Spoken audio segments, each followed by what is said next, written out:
C'est leur action la plus spectaculaire.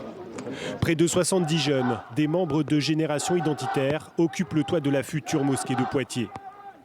Les identitaires, des militants d'extrême droite qui s'autoproclament seuls défenseurs de la France.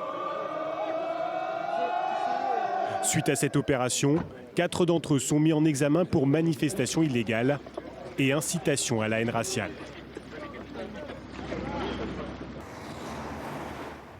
À Lyon, un des participants à cette action a accepté de nous rencontrer.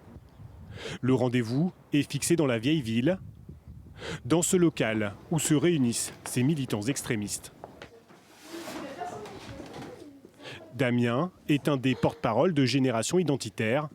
Il assume totalement l'occupation illégale du chantier de la mosquée. Ces activistes souhaitent attirer l'attention sur leur mouvement, qui compterait, selon eux, plusieurs centaines d'adhérents. La politique en 2012, c'est 90% de communication. Donc d'une manière générale, la communication politique est primordiale quand on est engagé, quand on est un militant. Voilà. Il y a des mouvements aujourd'hui qui ne font que de la communication, ACT UP, Greenpeace, et même les partis politiques d'une manière générale font quasiment que de la télé, que de la com, quoi. Donc effectivement, pour nous aussi, c'est valable. Des identitaires prêts à tout pour sortir de l'ombre. Ce jour-là, Damien organise même un atelier pour apprendre à ses troupes à interpeller les médias. Chacun doit rédiger un communiqué à partir d'un scénario toujours très orienté, comme s'il souhaitait profiter des tensions, voire les exacerber. Ensuite, Elodie, tu as les tags musulmans sur l'église, c'est bien, t'es contente. Toi, tu as une agression anti-blanc dans le métro. Arnaud, tu as la viande halal dans une cantine, t'es content. Dans cet exercice, un condensé de la pensée radicale des identitaires, haine des musulmans et dénonciation d'un racisme anti-blanc dont ils seraient les premières victimes. Que dans notre propre pays, ne soyons pas respectés par certaines communautés extra-européennes. Levez la main à ceux qui en ont déjà été victimes. Moi, j'avais déjà été victime. Voilà, bon. Pour ceux qui en ont été victimes, je pense que c'est un électrochoc. Moi, par exemple, avant d'être confronté au racisme anti-blanc, je m'étais jamais posé la question de savoir que j'étais blanc.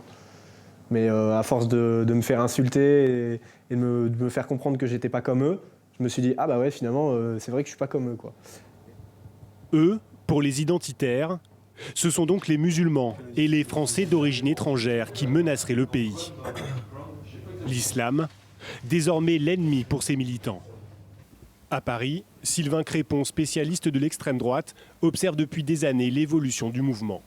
C'est un groupe très radical qui est passé, ça c'est très intéressant, d'une forme d'antisémitisme et d'antisionisme radical à une islamophobie radicale. Il y a vraiment eu un transfert de racisme à ce niveau-là, un transfert de xénophobie. Et aujourd'hui, ce sont les musulmans qui cristallisent véritablement leur haine, leur peur, leur inquiétude. Alors, les identitaires multiplient les actes d'hostilité contre les musulmans et à chaque fois, ils postent une vidéo sur Internet. Sur ces images, c'est une campagne anti-halal qui manie l'humour comme un outil de propagande d'extrême droite. Cet homme, déguisé en cochon rempli de saucissons, le rayon halal d'un supermarché.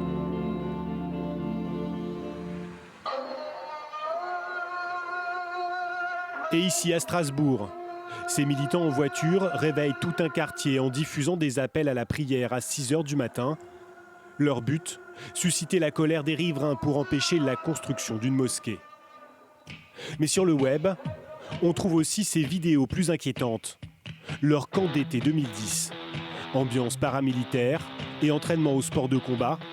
Si les identitaires affirment récuser toute violence, leur discours contre les musulmans ressemble à des prêches pour une sorte d'apartheid.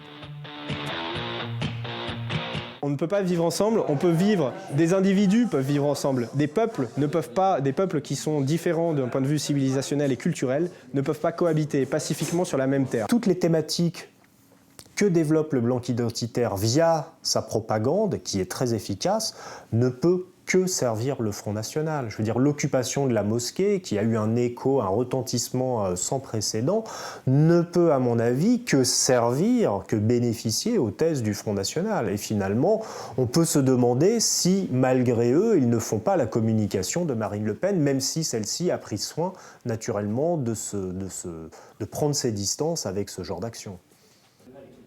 Des identitaires à la frontière de la légalité, mais qui en ce moment, pour leur convention, doivent normalement accueillir 2 responsables politiques connus. Jacques Bompard, le maire extrême droite d'Orange, ancien du FN, et Christian Van Est, ex-député, renvoyé de l'UMP pour ses propos homophobes.